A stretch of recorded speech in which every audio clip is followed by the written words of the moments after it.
Some legends fade with time, others refuse to be silenced.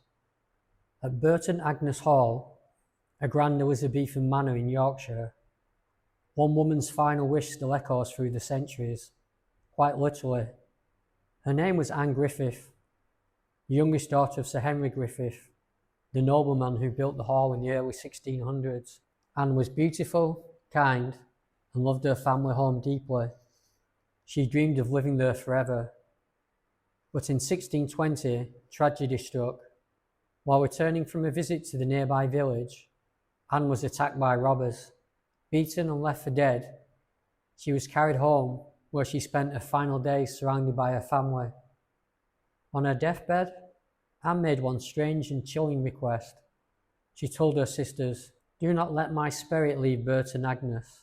When I die, keep my head within these walls, and I shall never leave you."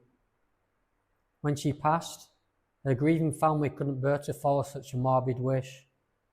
They buried her in the local churchyard, hoping her soul would rest in peace, but peace never came. Soon after her burial, strange sounds filled the hall. Doors slammed in the dead of night.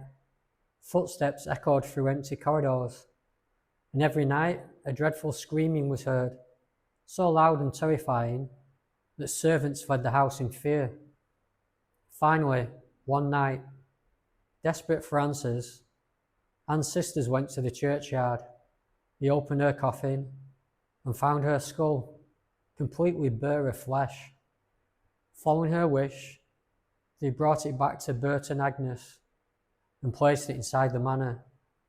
From that day forward, the screaming stopped. The halls fell silent again, except for whispers of visitors who sometimes hear faint sighs or a soft voice calling their names.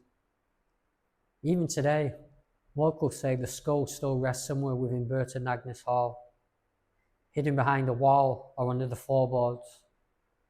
And those who've tried to remove it report the same terrifying sounds returning until the skull is restored to its rightful place. Her final wish was to stay forever, and she did. Would you have the courage to honour such a promise, even in death? Anne Griffith's story has become one of England's most enduring ghost legends. Part tragedy, part devotion, part warning. A reminder that love and obsession can bind the soul as tightly as chains. The house still stands, the skull still watches, and though centuries have passed, her will remains unbroken.